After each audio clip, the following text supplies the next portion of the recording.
Hello everyone and welcome back to the channel. Today I'm going to play through the setup and some sample turns from Nuts, the Battle of the Bulge card game.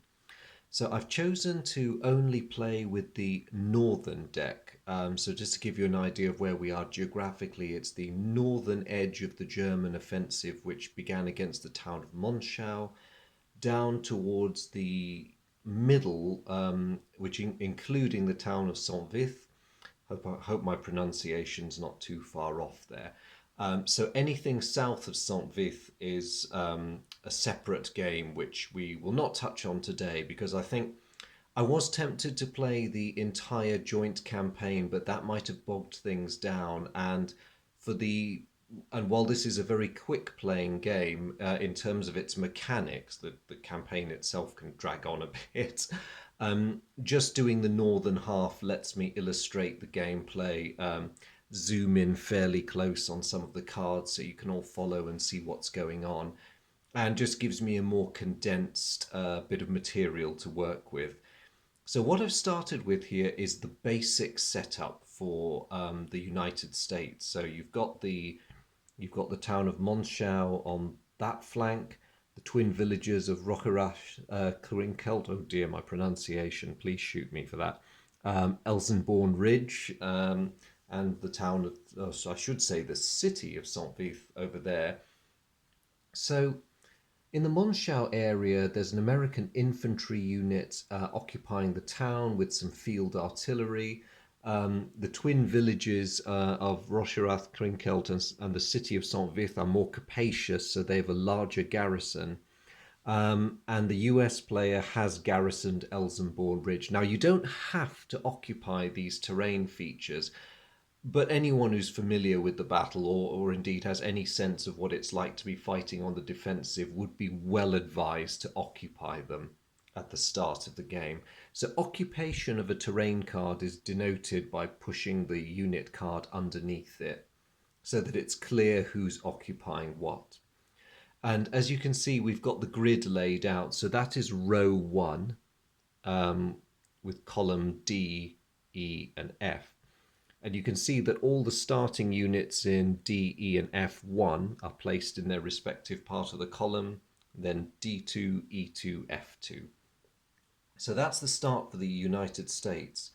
The Germans have a slightly more involved setup because they are allowed to look through all of their starting units for each sector and to select 5 units to begin the assault, as it were. So looking at the northernmost, sector F, there's a lot they have to work with here, although their main strength is in a Volksgrenadier unit, so they're a bit stuck really, because that's 3 units, the component parts of the 326th Volksgrenadier.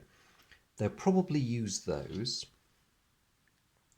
But the slightly harder question is, do they want to commit the heavy tanks of the 519th? Or do they want to go for increased artillery? Do they want Nebelwerfer rocket launchers? See, this is the kind of tough question the German player has to face right at the beginning. I think, because it will be fun, let's include the tanks, which means that we can include 1 artillery piece. Tempting though it is to go for conventional artillery, it would be fun to open the ball with Nebelwerfers, so they're going to do that. These cards are then added to the German deck and will appear later as reinforcements. So if I lay these chaps out here, now I'm going to keep the Volksgrenadiers together as a unit, put the armor next to them. And just to be thematic, let's... actually, no, I don't want to do this off camera. I have the Nebelwerfers over there. Sector E, there's even more involved decision making because this is where the main German punch is going to land, and they have some tough units here. There's little independent formations like the 150th Panzer Brigade, Of course, they have the various units that make up 12th SS Panzer.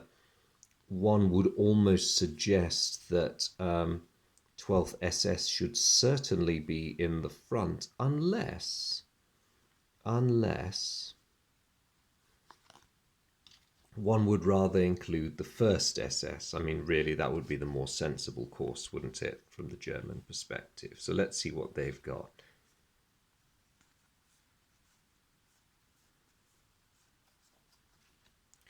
So we've got 3 component units of the 1st SS.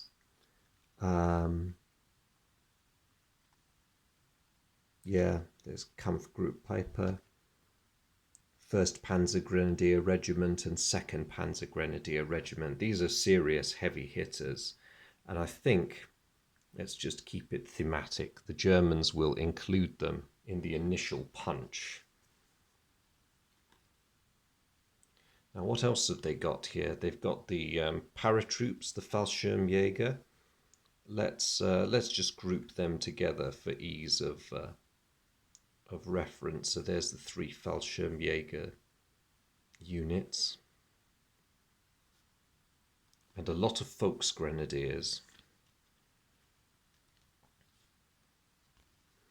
So because Kampfgruppe and the rest of 1st SS are quite a large formation, the Germans really only have room for 2 more. I think, given that they need to punch through a lot of US forces before they get to the River Meuse, if they get to the River Meuse, they don't have so much interest in including Volksgrenadier units just yet. So they will put those back in the main German deck. And instead, they will look at, we'll also put away the 12th SS Panzer and the Fallschirmjäger for now. So the choices really boil down to, do they want the 1st SS to be accompanied by the Panzer Brigade, the heavy tanks, or the artillery? Who's going to not be included?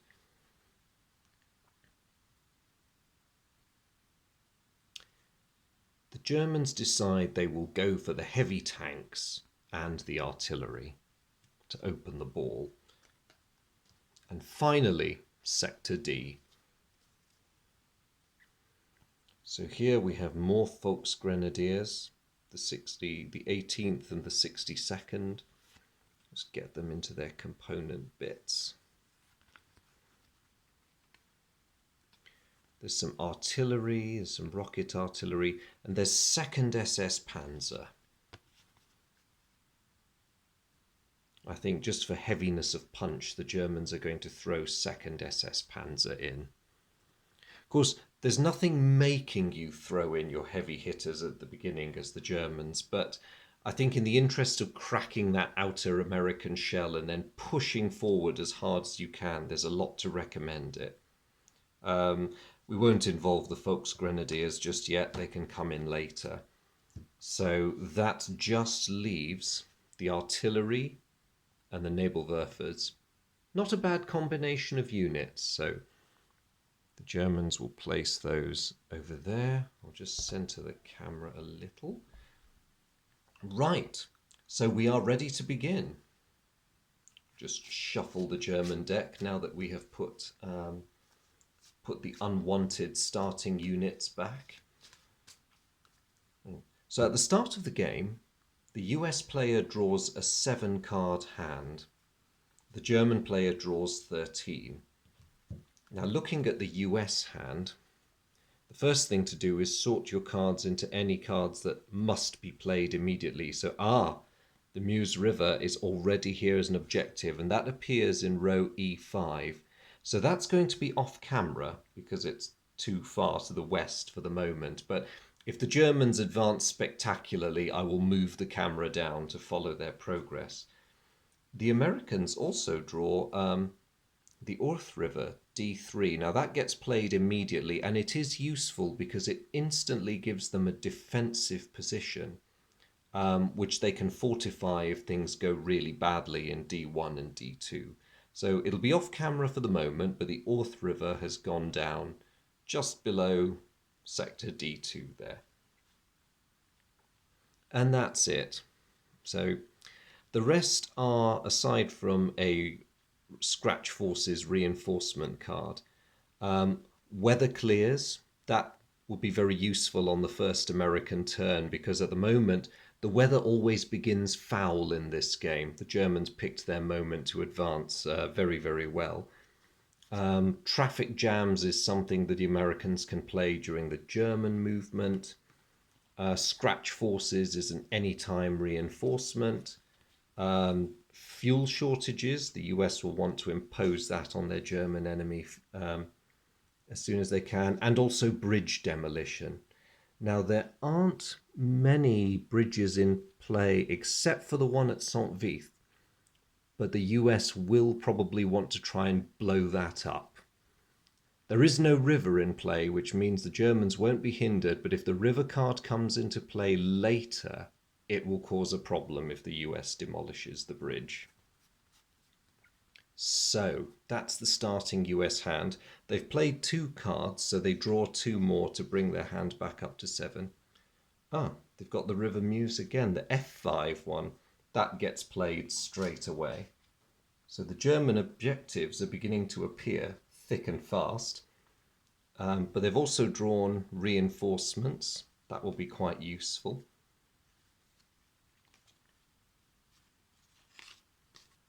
And lastly, more reinforcements, even better. Now the Germans, with their 13 card hand,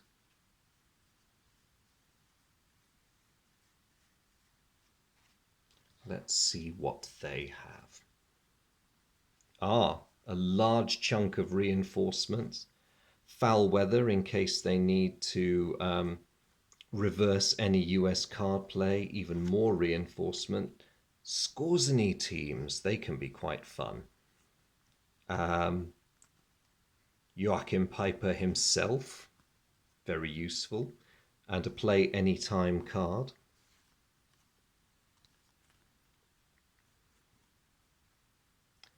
More reinforcements in the form of elements of 12th SS Panzer. Captured fuel depot. That can be useful when the Germans begin feeling the pinch. Supply drop helps with the so-called cohesion check. Now, cohesion will become important later as units suffer damage, need to make morale checks. What have they got as well? Coordinated attacks, that's essential. And even more reinforcements, oh my goodness. So they actually have a lot of insurance built in for turn 1. No new terrain cards, but that can actually help them because most of the terrain in the game favors the United States, as you can imagine, being good defensive terrain. So I'll just put the draw decks off to one side. So each player turn in this game is played in phases. And the game always begins with, for each side's turn, a supply and cohesion check phase. That's irrelevant for the Germans on turn 1. Then the draw and reinforcement phase. Again, that doesn't happen on turn 1 because they're already set up. German movement phase. Now, ordinarily, the German player midway through the game would have some options. Leg units, those that aren't mechanized, as you can see from the card there, leg units move 1 space on the grid. Mechanized units can move up to 2. Now, of course, your movement is halted if you're trying to cross a river that's not been bridged. Some units, like leg units, can cross, mechanized can't. And also if there's enemy units in the way blocking your path, then you cannot pass through. Now, potentially, German units can pass through Saint-Vith because all of the defenders are inside the city. So they could leave a masking force and they could press on. But in the other sectors, the US has forces outside the urban areas, so the Germans will have to make a fight of it. So during the movement phase, The Germans are going to attack into F1, attack into E1. And although they have the option of surrounding St. Vith and moving on, they're going to be a bit conservative because they want to seize the town, so they're going to launch an attack on the city. So that is their movement phase.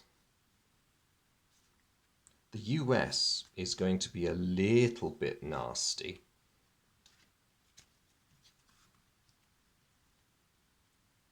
In that they have a number of cards which they want to play to make life miserable for the Germans.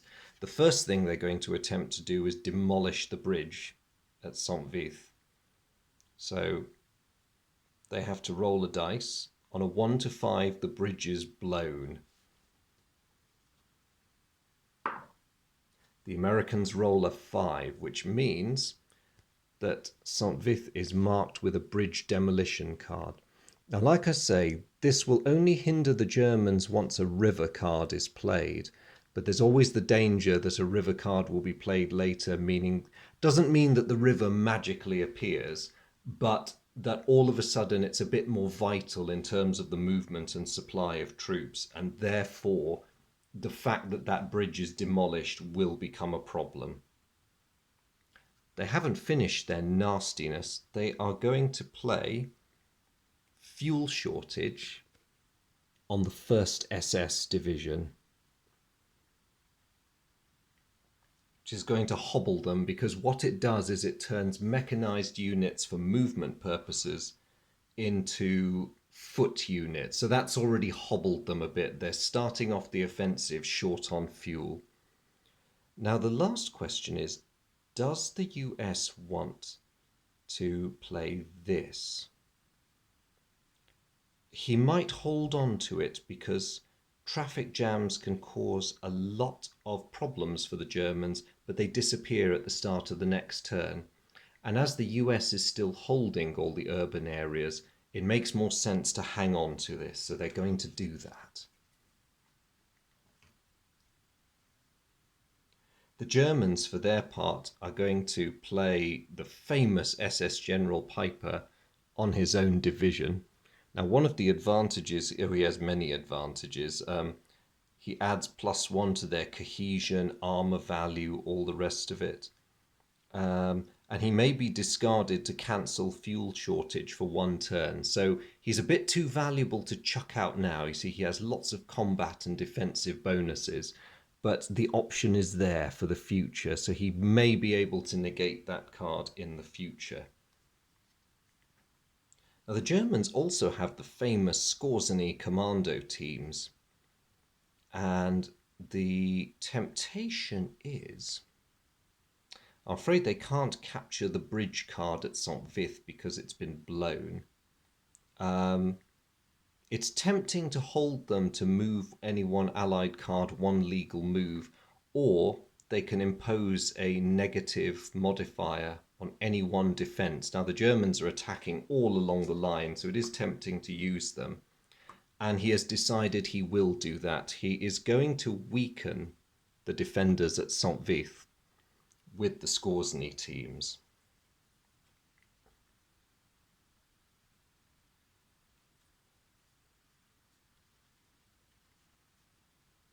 Now, he does have reinforcements in hand, and he is going to deploy them, but they cannot take part in the assault because that's already been decided upon.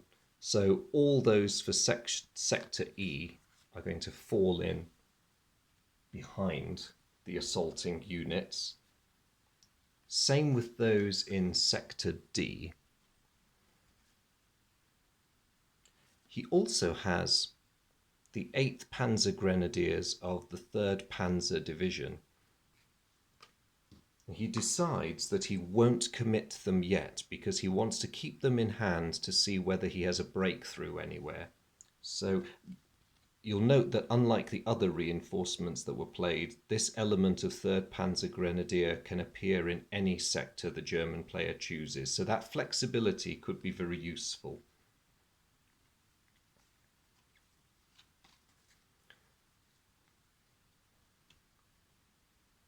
So moving on to the German combat phase, I'll begin moving across the battlefield that way. So let's zoom in on the unfortunate village, or town I should call it, of Monschau. On turn 1, the United States player suffers some rather unfortunate disadvantages. To represent the element of surprise, their artillery cannot react to German fire. The Germans, for their part, have a choice. They can either throw in an artillery bombardment only, or they can go for a full assault, meaning that they engage everyone. And we're going to see how combat works here. So the first thing that happens is the artillery bombardment. The German player totals up the strength of all his forces. He's got 4 artillery units there. And so they roll 4 dice and they score hits on a 5 or 6. The German player scores no hits.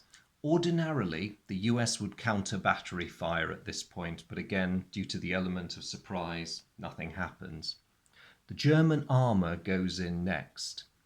So they have 2 armor points for the 519th and 2 more for the armor going in with the Volksgrenadiers.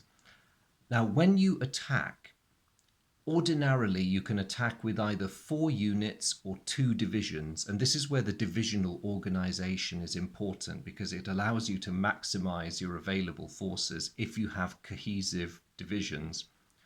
There's also a divisional combat bonus for both attackers and defenders. For attackers, if you have all the component units of your division, you get a +1 to your armor and infantry attacks. For defenders, if you have 2 or more of your component units, you get the same positive bonuses. So the Germans are going to roll in, so it's 2 for armor there, another 2, another +1 because of divisional integrity. So they get 5 dice altogether.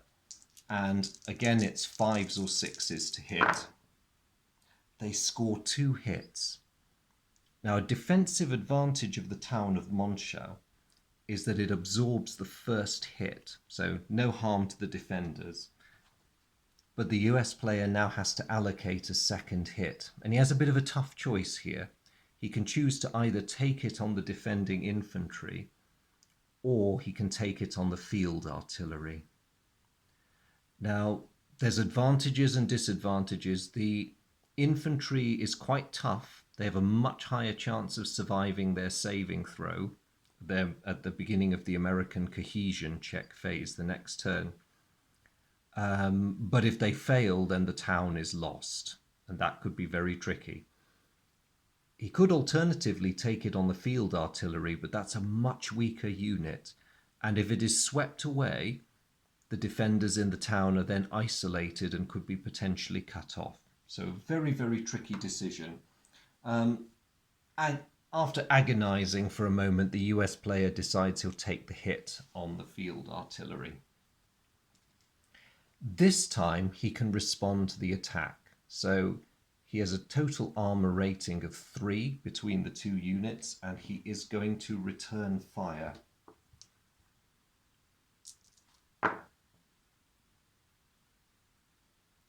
All miss, unfortunately.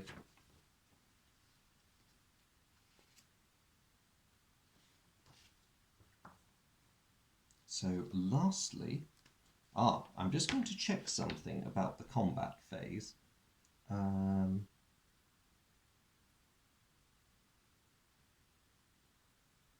Because I may have got something slightly wrong.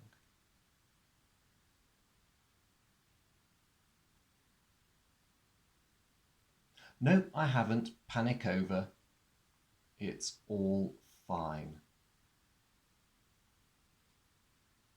Yes, sorry, I was confusing my games. For one horrible moment, I had a feeling that the attacker fired second, but he does not. The attacker fires first, but damage is applied simultaneously. Sorry about that, everyone.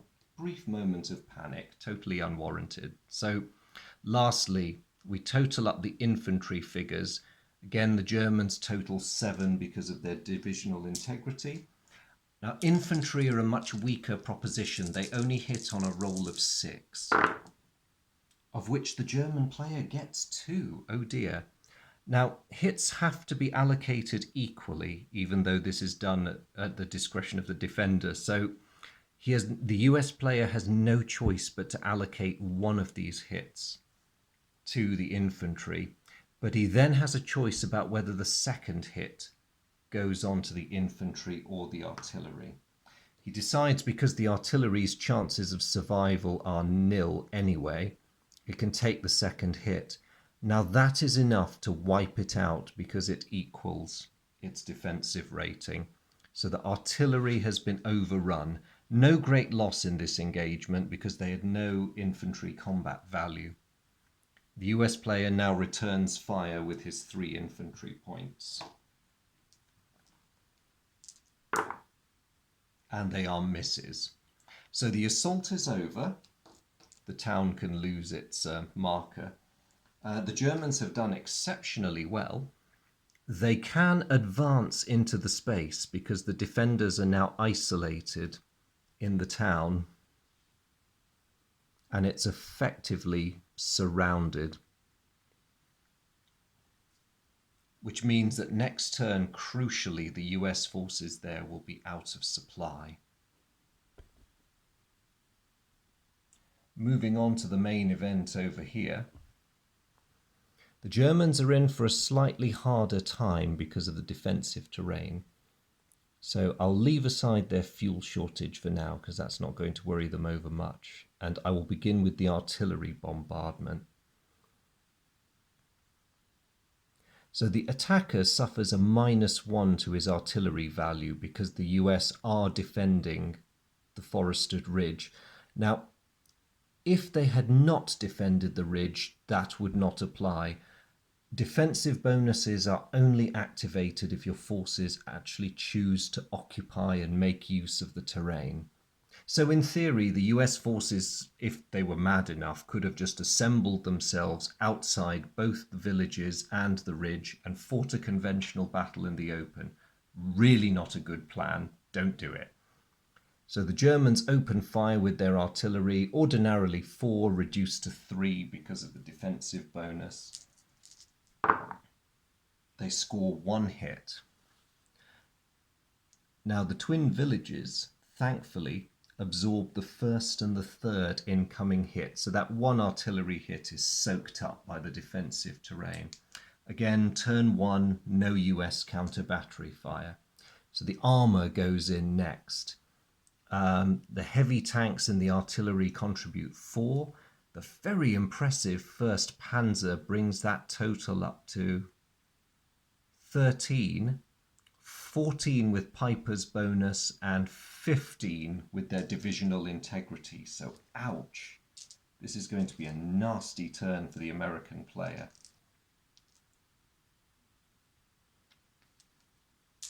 So the Germans roll 15 dice. If it wasn't obvious before, this is very much a bucket of dice game. Okay, what have we got? The Germans have scored a total of 5 hits. That's not a bad ratio. So the US player, deciding that the defenders of Elsenborn Ridge are his most valuable unit, take the first of the 5 hits on one of the infantry units in the villages. The village then absorbs the 3rd hit, as it's possible for it to do. The US player assigns another hit to the other unit.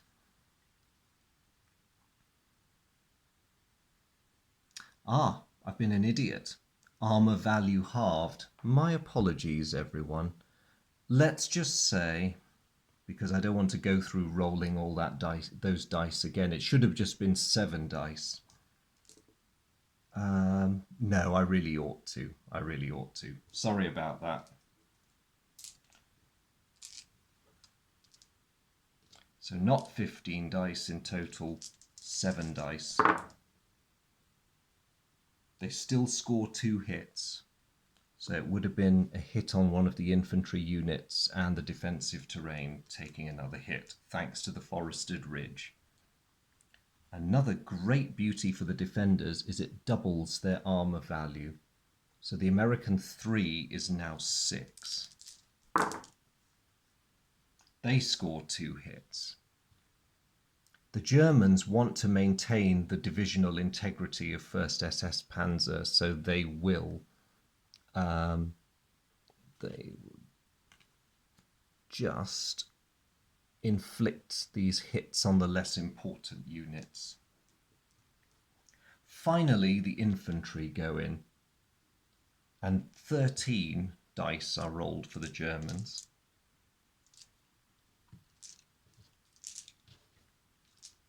That is an awful lot of infantry.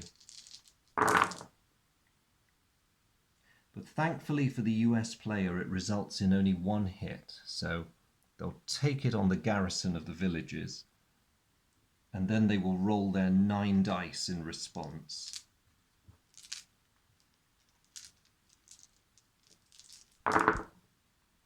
And they score 2 hits in return. The Germans are getting a somewhat bloody nose here. They have no choice but to take the hits on 1st SS Panzer, so they'll absorb it on their Panzer Grenadiers. Because at the end of the day, they want to preserve that part of the formation more than any other. And so that is the end of that round of combat. It's been painful for the US forces. They've suffered losses in the village, but they have dealt the attacking Germans a bit of a bloody nose, and the Germans have not been able to advance into the space because the US player still holds the ridge. Now moving over to Saint-Vith. This might be a rather painful one for the US, but let's see. So again, totaling up the artillery strength, the Germans have a total of 5.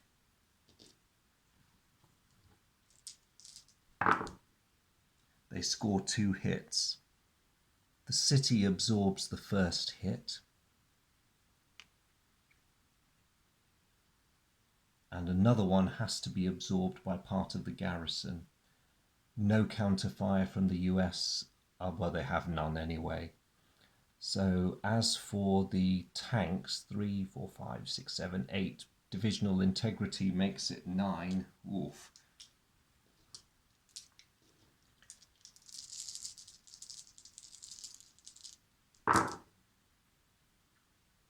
The Germans score 2 hits with that one. The city can absorb one of them, but the other one has to go onto the other unit in the garrison. The US counterfire, unfortunately, while fairly, it's still pretty pitiful even with the divisional integrity. But they do score a hit. Good for them. The Germans decide that as the regular artillery is a little more versatile, they'll take the hit on the Nebelwerfer battery. And finally the infantry go in. 12 altogether.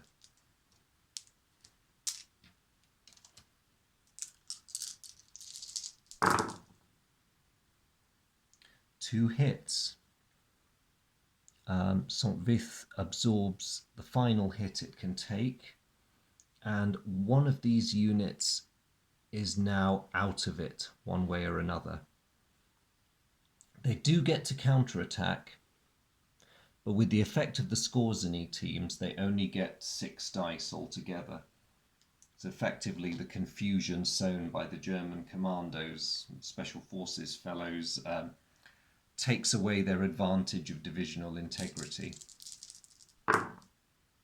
They put up a reasonably good show. They score 1 hit, and wanting to preserve the integrity of this division, the Germans have to grit their teeth and just take the hit on their artillery. So that unit now goes out of play. The Germans are victorious. They can advance. Their Skorzeny team's card goes away. So they have entered the area of St. Vith and they have surrounded the garrison there. So that's not looking good. Those fellows will be out of supply next turn. So that is the end of the German combat phase. And overall, their operations have gone reasonably well. There have been two major breakthroughs along the line, insofar as they've isolated garrisons and surrounded the occupants. The only place where the US has convincingly held has been in the centre. And whether that will go on for much longer is a fairly open question.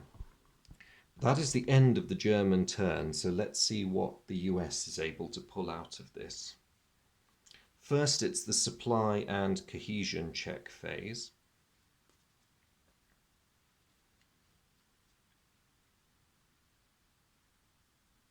So any out of supply units have to suffer an additional hit.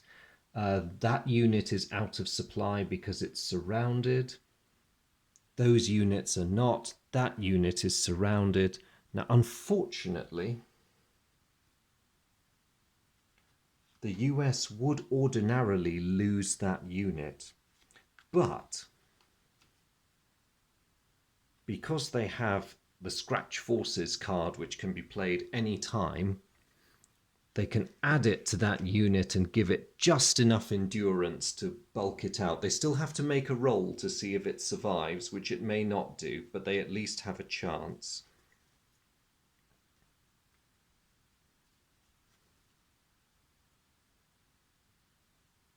So now it's the cohesion check part of the turn. Each hit forces a check where if you roll equal to or higher than your unit's endurance, that little number there, then you are in trouble. Luckily for the US player, he's only suffered the 2 hits, but each hit following from the first reduces your odds of surviving. So while he would normally have to roll a 1 through 4 to survive being out of supply and maintaining his cohesion, it's now a 1 through 3 because of the excess hit. So he holds his breath and makes his roll. Oh no, it's a 6. So perhaps sensing the hopelessness of their position, the 9th Regiment of the 2nd Infantry surrenders and is removed from play. Over here, there's still a need for the checks, but at least the US player doesn't have to worry about the place falling if they fail, because they still hold the ridge and the defenders of the ridge are still in supply. But they need to get a 1 to prevent those two from breaking. One of them succeeds, the other fails.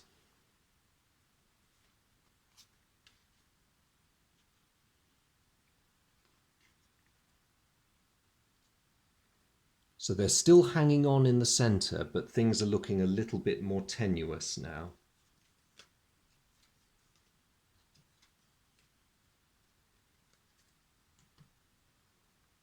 Over here, things are looking pretty bad. They need to roll a 2 or lower in order to hang on to St. Vith. And they fail, unfortunately. So the bridge remains blown, but the 422nd Infantry Regiment has surrendered and is removed. The US also loses their Scratch Forces card, unfortunately. So not a great start. The Germans have an open road, quite a significant open road, and the US only has rather weak forces opposing them there. They might have to do some rather judicious shuffling of assets. So now that the cohesion check phase is over, the US draw. They either draw 2 cards or draw back up to 7 if they only have 4. So they only have 4 in hand, so they get another 3. The first one they get is the Urth River. More reinforcements, thank goodness. And even more reinforcements, better and better all the time. So the Orth River gets played immediately in e4. Another barrier. 7th Armoured Division of Combat Command R gets played in f2. So some very welcome reinforcements for the lonely 102nd Cavalry down there. Of course, unlike the German reinforcements, which always begin at their start line, US reinforcements pop up in the grid reference that is given on the card. If that area is German controlled, they deploy one back until they are able to deploy in a US held area. Now it does get even better because from what the US has drawn, the whole of the 9th Infantry Regiment can either deploy forward at f2 or one step behind at f3. Now, in order to halt the advance of that very powerful German formation, it makes sense for them to deploy forward. And it's lucky for the US that the German penetration wasn't any deeper. It could have been if they'd managed what's called a Blitz Attack. But the defenders of the town held long enough, good old Monschau, just long enough for them to be able to solidify a line there. Incidentally, if I've not mentioned it before, there is no stacking limit in this game, so you can just pile on the units as much as you like.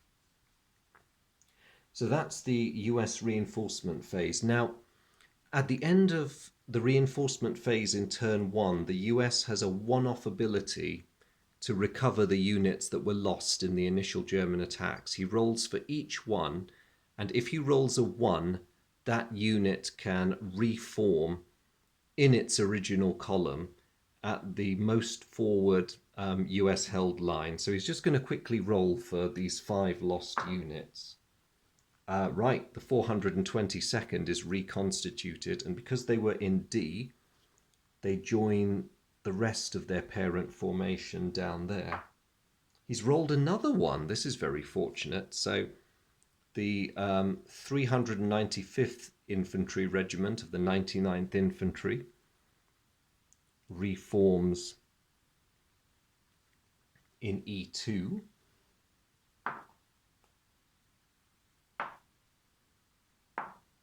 His luck runs out with the remaining 3. They are permanently out of play. Now it's the US movement phase. And he has some choices, but they are a little bit limited. The first thing he must play is the weather clears. So the Germans no longer benefit from foul weather conditions. And the weather is now clear for the purposes of any relevant supply rules and, crucially for the United States, air activity. But does he wish to move? Most of his forward units are already facing the Germans. It may be tempting for him to counterattack, but this early in the game that may not be a good idea because the Germans now occupy potentially defensible terrain and he runs the risk of spending his strength. Most significantly for the US player, he does not need to advance. He's got a solid defensive line there. In fact, if he wanted to push things forward a little bit, he could actually go all the way through and reinforce the men at the Elsenborn Ridge and in Rockerath Krinkelt. But he has to think carefully about this because he needs a denser crust. The Germans have to break through his rear line. He only has to prevent them from doing that. So, the way a blitz attack works, and this is something that will prey on the US player's mind a lot, is that during an assault, if a German armor unit rolls a natural 6, it has the option of conducting what's called a blitz movement, which means it can pass through the defenders and end up behind them. Now, if that happens in isolation, it's not such a dangerous thing because the German unit will be just as much out of supply as their US enemies. But If it occurs in places where a line is porous or there's the potential of a German breakthrough elsewhere and those units could link up in the US rear, then it becomes a very serious problem.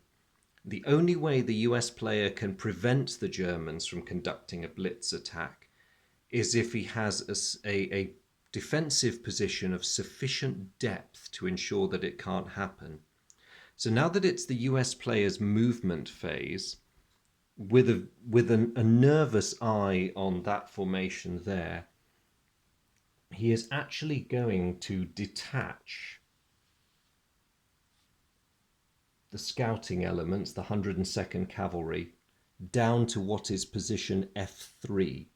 That is enough to prevent the Germans breaking through with a blitz attack, and it still leaves him with a very strong defensive crust comprising the 7th Armoured and the 9th Infantry. Over here, the story's a little different, and the temptation is to push units forward, which is what he's going to do. So he's going to send the reconstituted 395th back into the twin villages to top the garrison up. He is also going to send more units to hold the Elsenborn Ridge.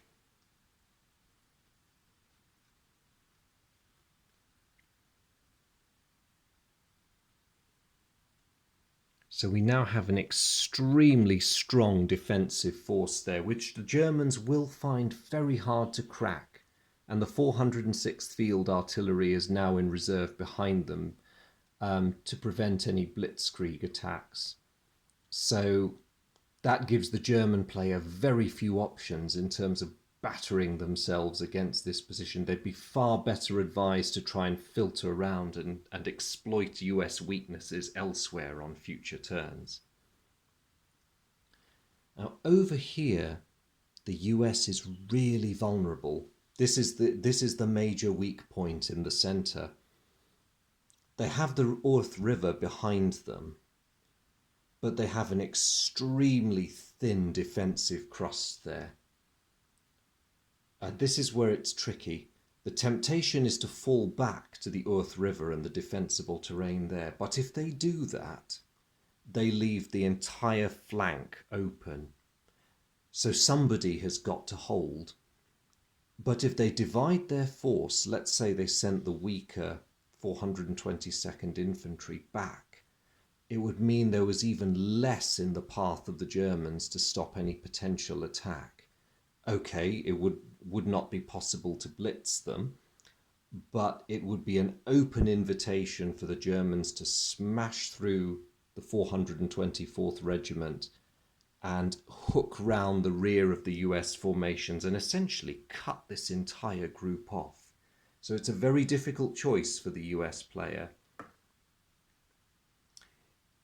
In the end, if it were me, and it is me really, the decision I would make, because of the possibility of blitz-style breakthroughs, I would send the weaker unit back and just pray that the US gets some reinforcements which they can deploy over to that side, because if the Germans do crack it open next turn, then the US player is going to have to do some very urgent redeploying to try and stabilize his line. So it could go either way at the moment. But that's the end of the US movement phase. Now for combat. I've already said it's not much benefit to the US player to go charging in trying to retake the lost ground, because the Germans are still quite strong, and expending perfectly good US formations would be a bit of a waste. He doesn't have to go for an assault. He could go for an artillery bombardment. But a quick look at the numbers in every sector shows that the Germans have a significant artillery advantage over him. And doing so would be foolhardy, because in an artillery bombardment, you get to do your firing, but then the other side immediately gets to counter-attack. So you'd have an artillery duel with the Americans deploying far fewer tubes than their German opposite numbers. Again, much a much better idea would be to let caution prevail on turn one, preserve your artillery for the defensive battles that are going to happen, and await the reinforcements, of which there are many in the US deck. Like the real Battle of the Bulge, if you can hang on, if you can make your most effective defensive weapon the shovel, the entrenchments, digging in, making the Germans deploy and fight for every scrap of ground until you're in a position to strike back properly, the game is yours. The pressure, of course, is on the German player. He starts off with some very impressive formations, but he must break through the US forces without suffering excessively heavy casualties so he can get those 3 armored divisions off the end of row 5, which is that way. And so that is the end of a complete turn 1. Now, the special rules which I outlined in this video only apply to turn 1, of course. Thereafter, the sequence of play follows a normal pattern, starting with the Germans and then followed by the Americans. It's the supply and cohesion check, then the draw and reinforce, then movement, then combat. And the Germans, the US go through that. Each turn, the German player will draw 3 cards at the beginning of his draw phase, and his deck acts as the timer. So once the German deck is depleted, that's the end of the game. And so the German player is also under pressure because not only has he got to keep his losses down before the massive US reinforcements become available, he's got to make sure he doesn't take too long achieving his objectives, because if he does, even if he has the US player on the ropes, it will not end well for him because he'll run out of time and the offensive will fall apart. So a very interesting first turn. This game could go either way. We'll have to see how it finishes, although I suspect I won't have time for a full playthrough. But I'm going to end this one there because I've taken you through a complete turn for both sides, and we've seen what happens in each phase. I hope you find this useful as an introduction to the game, and I hope it's given you some idea of why I think it's such a good game. It's very simple, it's very straightforward. Everything you need to know is on the cards, and I love the imaginative way of dividing the whole theatre into a grid. It really works. Strangely enough, you wouldn't think it at first glance, but it really, really works. So I hope you found the video useful and enjoyable. As ever, I welcome any comments and questions. I'll be happy to try and answer them. As always, I really, really appreciate your company, and thank you so much for joining me on this one and for tuning in to the channel. Thanks ever so much. Bye.